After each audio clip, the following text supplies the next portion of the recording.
네, 돌아온 비하인드 뉴스, 돌비 뉴스 시간입니다. 오늘부터는 제가 이성대 기자와 함께합니다. 자, 이 기자 바로 첫 번째 이슈부터 볼까요? 네, 첫 번째 이슈 바로 보겠습니다.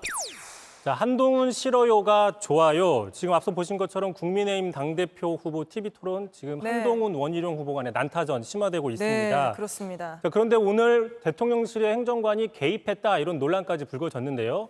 자, 오늘 원희룡 후보가 올린 페이스북입니다. 자, 사실무근 한동훈 후보님 거짓말이 들통나면 후보직을 내려놓겠느냐라고 하면서 밀실공천 의혹, 또 사설 여론조성팀, 이른바 댓글팀 의혹, 또 김경률 추천 의혹 세 가지를 거론하면서 사실이면 사퇴하겠냐 이렇게 적었습니다. 네, 조금 전에 TV 토론에서 하나라도 사실이면 정계 은퇴를 하겠다 이렇게 한동훈 후보 굉장히 강하게 맞봤던데요. 그렇습니다. 심지어 유튜브 김어준 씨가 한동훈 후보를 지지한다 이런 원희룡 후보의 주장까지 나왔었죠. 그런 얘기까지 나왔습니까? 예, 그렇습니다. 자, 그런데 어쨌든 이 원희룡 후보의 페이스북 글에 대통령실의 한 행정관이 좋아요를 누른 겁니다. 그래서 논란이 되고 있었던 건데 좀 바로 취소가 됐습니다. 자, 그런데 이 좋아요를 누른 사람이 바로 누구냐? 강기훈 국정기획비서관실 선임 행정관입니다. 네. 자, 강 행정관에 대해서는 한 2년 정도 전에 한번 뉴스가 된 적이 있습니다. 지금 보시는 당시 그 화제가 됐던 사진이었는데요. 네, 일명 체리 따봉 메시지라고 그렇습니다. 불렸던 그 메시지죠. 자, 대통령이 이제 당시 권성동 당대표 직무대행에게 자, 우리 당도 내부 총질하는 당대표가 사라지니까 잘한다라고 하니 권 대행이 대통령의 뜻을 받들어 앞으로도 잘하겠다고 하니까 저렇게 이른바 물고기처럼 보이는 체리 따봉을 해서 상당히 화제가 됐던 저런 네, 이슈가 이때가 있었죠. 그 이준석 대표 직무정지에 대통령실이 개입한 거 아니냐 이런 논란이 있던 때라 이 체리 따봉 메시지가 굉장히 화제가 됐던 걸로 기억합니다. 그렇습니다. 또 보시면은 당시에 또 저 권 대행이 쓰고 있는데요. 글을 그 밑에 보시면 강기훈이라는 이름이 나옵니다.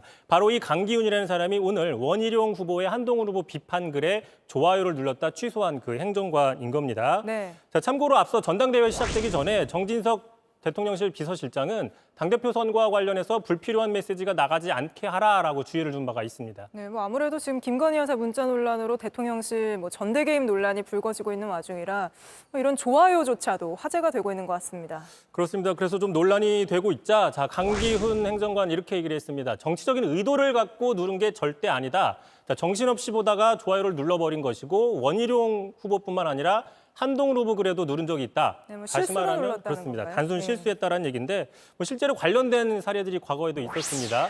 문재인 전 대통령 과거에 그 이재명 대표에 대한 어떤 비판 글에 좋아요를 눌렀다가 논란이었었는데 단순 실수였다. 심지어는 고양이가 잘못 조작했다. 이런 해명들도 나온 바가 있었습니다. 네, 그렇습니다. 알겠습니다. 다음 이슈는 뭔가요? 자, 두 번째 이슈 바로 보겠습니다.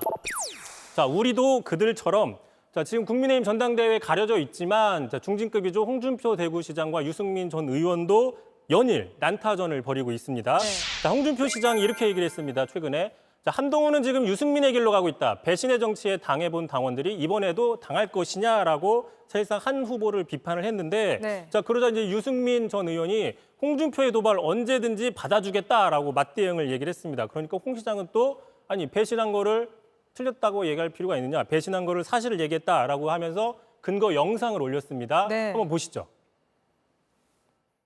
여러분, 박근혜 대표 끝까지 지키고 아무리 위기가 오더라도 끝까지 지킬 사람 누굽니까, 여러분? 자, 그래서 유승민 전 의원 평소와 달리 지난 3일간 무려 8건의 그 글을 올렸고요. 오늘만 해도 이렇게 4건을 연속으로 올리면서 홍 시장을 비판하고 있습니다. 네, 정말 평소와 다르게 유승민 전 의원이 글을 많이 올리고 있는데 특히 반발하고 있는 이유가 있습니까?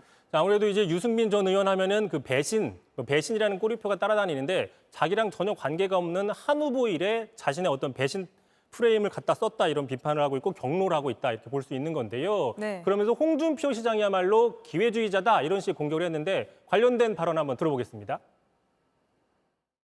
말이 180도 바뀌는 그런 경우를 제가 굉장히 많이 봤습니다. 예를 들면 박근혜 전 대통령에 대해서 춘향인 줄 알고 뽑았지만은 향단이었다. 탄핵당해서 싸다.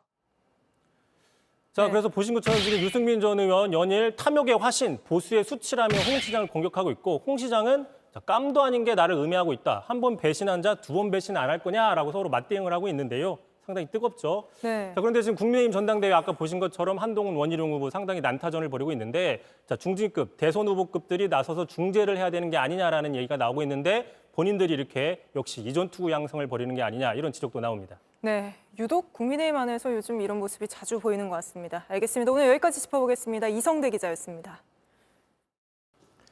JTBC 뉴스를 시청해 주신 여러분 고맙습니다. 저희는 저녁 6시 50분 뉴스룸에서 뵙겠습니다.